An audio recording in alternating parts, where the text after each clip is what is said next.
Unidad 1. Diversidad cultural y relaciones interculturales. Cultura. Hace referencia a las distintas formas de conocer, sentir, valorar y expresarnos que compartimos las personas y adquirimos a través de nuestros procesos de socialización más temprana. La cultura se desarrolla en relación a las características propias del contexto ecológico, histórico y social que enfrenta el grupo humano. Dentro de este contexto, que es cambiante, las generaciones van desarrollando conocimientos y prácticas para satisfacer necesidades de diversa índole. De ambos provienen las capacidades con las que los individuos resuelven diferentes situaciones de la vida, desde tener la capacidad para poder alimentarse hasta afrontar una guerra. Así, la cultura es dinámica, porque cambia a lo largo del tiempo en relación a los problemas planteados por el medio natural y social en el que se vive.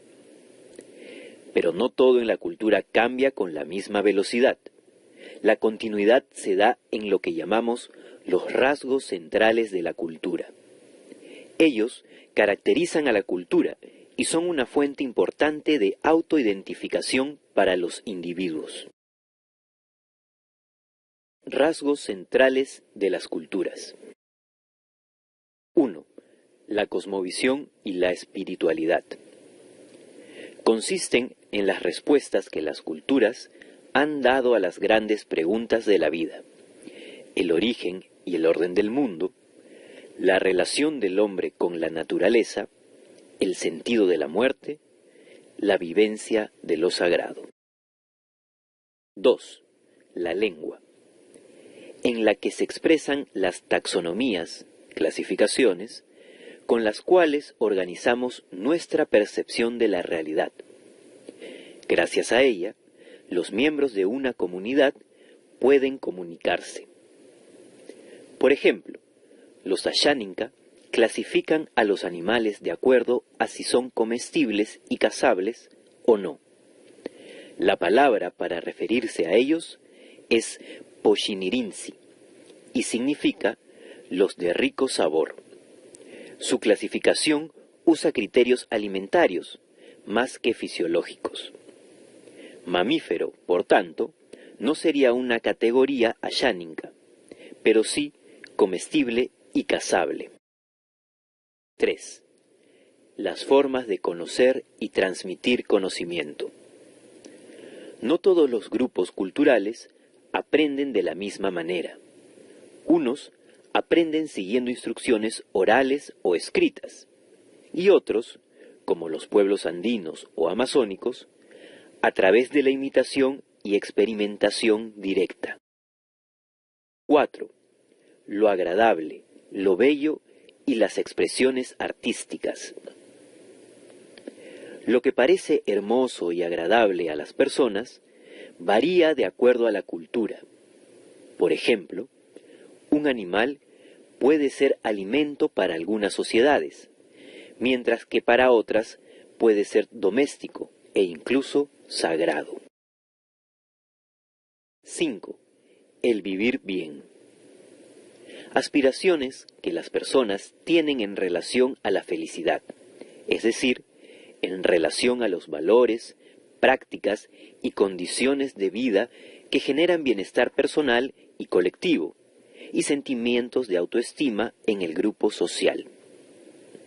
Por ejemplo, muchos conflictos sociales generados por el establecimiento de proyectos energéticos y extractivos son expresión de maneras distintas de entender la vida buena, pues confrontan la lógica del progreso económico con la de formas de vida que dependen de la sostenibilidad ecológica de su territorio.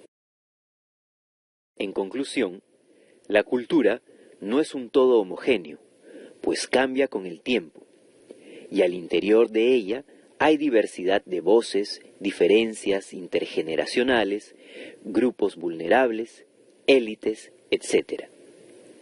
Tampoco existen prácticas culturales puras, porque los grupos humanos siempre están en contacto con otras sociedades. Ante esta complejidad, es importante evitar dos riesgos al momento de aproximarnos al estudio de una cultura. La folclorización, proporcionar una visión superficial de las culturas en base a sus manifestaciones externas, como la danza, la ropa, la artesanía, sin dar cuenta de los conocimientos, las formas de vida y los valores que están presentes en ellas. El ancestralismo, limitar la cultura a las costumbres antiguas por considerarlas como las formas originales de la cultura. La diversidad cultural en el país y la interculturalidad de hecho. El Perú es uno de los 12 países megadiversos del mundo, es decir, cuenta con una alta diversidad biológica, variedad de ecosistemas, de especies y genes. Es el primer país en variedades de papa, ajíes, maíz, granos andinos, tubérculos y raíces andinas. Es el primero en número de especies de plantas con propiedades conocidas y utilizadas por la población, 4.400 especies, y primero en especies domesticadas nativas, 128. En cuanto a la fauna, es el primero en peces, el segundo en aves, el tercero en anfibios, el tercero en mamíferos y el quinto en reptiles. En el Perú hay una gran diversidad cultural. Existen 45 grupos etnolingüísticos, de los cuales aproximadamente 13 son andinos y 39 son amazónicos. Todos ellos clasificados en 18 familias lingüísticas. Interculturalidad. La interculturalidad se entiende de dos maneras. Interculturalidad de hecho. Hace referencia a cómo se han dado y se dan, de facto, las relaciones entre las culturas en los diferentes contextos de interacción social. Por ejemplo, político, académico, familiar, entre otros. Existen varios tipos de contacto cultural. Aculturación.